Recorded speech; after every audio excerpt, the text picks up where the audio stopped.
Bihar police को मेरा salute, क्योंकि हरियाणा जाकर वहां से 3 शराब माफिया को पकड़कर लाया गया है।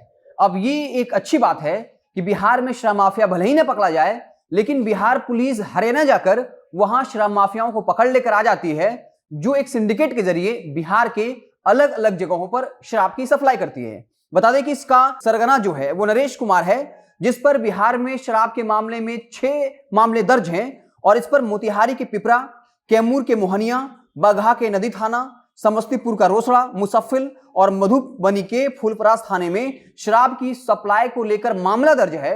और होली के दरमियान उत्पाद विभाग ने साफ कर दिया है कि शराब तस्कर जो है वो बड़ी मात्रा में बिहार लाकर शराब बेचने के फिराक में है, लेकिन वो ऐसा नहीं होने देंगे।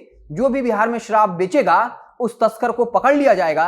और उससे पहले अब बिहार पुलिस ने हरियाणा पहुंचकर वहां के 3 शराब तस्कर को पकड़ लिया है। लेकिन इसको लेकर कई सवाल हैं। सवाल यह है कि नरेश कुमार को तो पकड़ लिया गया, लेकिन जो अलग अलग क्षेत्रों में थानों में मामला दर्ज है नरेश कुमार को लेकर, क्या जब नरेश कुमार की गिरफ्तारी हो चुकी है तो स्वाभाविक तौर पे वो बिहार में किसी शराब माफिया को शराब बेचता होगा? ऐसा तो है नहीं कि वहां से वो ट्रकों के माध्यम से शराब लाता होगा और एक एक बोतल सबको जाकर बेचता होगा आम लोगों को। स्वाभाविक तौर पे वो बिहार के बड़े शराब माफिया को, बड़े शराब तस्कर को शराब बेचता होगा।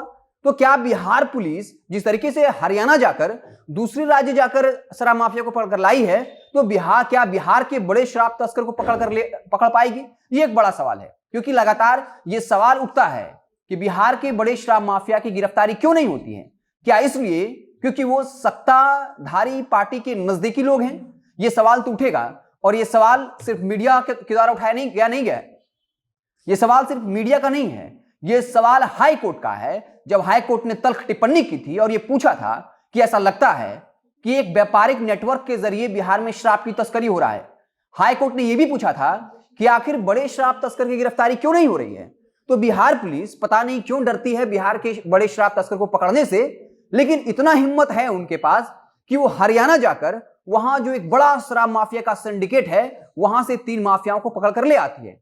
पिछले दफे एक खबर आई थी जहां 2 शराब माफिया को उम्र कैद की सजा मिली थी। वो दोनों भी हरियाणा से जुड़ा हुआ था। हालांकि वो शराब तस्कर नहीं था, बल्कि वो था जो गाड़ियों के जरिए बिहार में शराब पहुंचाता हुआ पकड़ा गया था। यानी या तो वो खलासी होगा, या ड्राइवर होगा, या फिर उस बड़ा शराब माफिया का कोई आदमी होगा। लेकिन इस बार बिहार पुलिस ने अच्छा काम किया है, कम से कम खलासी ड्राइवर को पकड़ने के बजाय बड़ा शराब माफिया को पकड़ लिया है। लेकिन आखिर बिहार के बड़े शराब माफियाओं को कब पकड़ा जाएगा, यह सवाल तो उठेगा। क्योंकि जब नालंदा में जहरीली शराब कांड से कुछ दर्जनों लोगों की मौत हुई थी, उस वक्त पासी समाज के 9 लोगों को फांसी की सजा दी गई, 4 महिलाओं को फांसी की सजा दी गई थी, लेकिन फिर उम्र कैद में बदल दिया गया।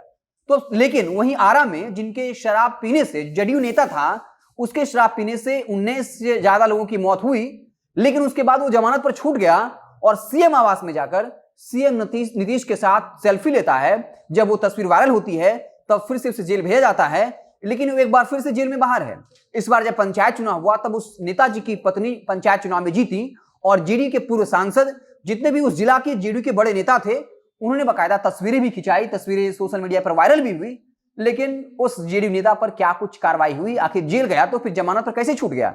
जबकि उसी केस में जब जहरीली शराब पीने से कुछ लोगों की मौत हुई तो पासी समाज के 9 लोगों को फांसी की सजा हुई, 4 महिलाओं को उम्र कैद की सजा हुई, लेकिन वो जेडीयू नेताजी ठहरे आरा के, इसलिए वो उनके जहरीली शराब पीने से लोगों की मौतें हुई, लेकिन सीएम आवास में जाकर तस्वीरें खिंचाते हैं, एक बार फिर से जमानत पर बाहर है। तो सवाल तो उठेगा कि जब बिहार के बड़े शराब माफिया गिरफ्तारी नहीं कर पा रही है बिहार पुलिस, लेकिन हरियाणा का अगर कोई शराब तस्कर है तो वहां जाकर दबोच लाती है। हालांकि बता दें कि होली को देखते हुए जो डीजीपी ने साफ कर दिया है कि इस बार उत्पाद विभाग की टीम काफी अलर्ट है, खासकर सीमांचल के इलाकों में, वो जिला जो अलग अलग राज्यों से सटा हुआ है, वहां पुलिस का मद्य निषेध विभाग, उत्पाद विभाग बिल्कुल अलर्ट है।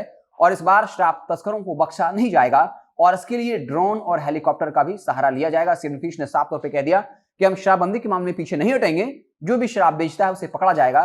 लेकिन कई ऐसी खबरें आई हैं जब सत्ताधारी दल का कोई नेता, उसका सगा संबंधी शराब तस्करी के मामले में पकड़ा जाता है तो वो किसी और को फंसा देता है। खैर, ये पूरी खबर जो है वो शराब माफिया से जुड़ी हुई है, जहां बिहार पुलिस ने हरियाणा जाकर 3 शराब माफिया को पकड़ लिया। बिहार के अलग अलग इलाकों में शराब को लेकर उस पर मामला दर्ज है कि वो बिहार में शराब सप्लाई करता था, लेकिन किसको सप्लाई करता था? क्या पुलिस उस तह तक पहुंच पाएगी? इसको लेकर एक बड़ा सवाल है। आप देखते रहे जनता जंक्शन। जैसे ही कोई और बड़ी खबर आएगी तो हम उससे आपको इत्तला करेंगे। बहुत बहुत धन्यवाद।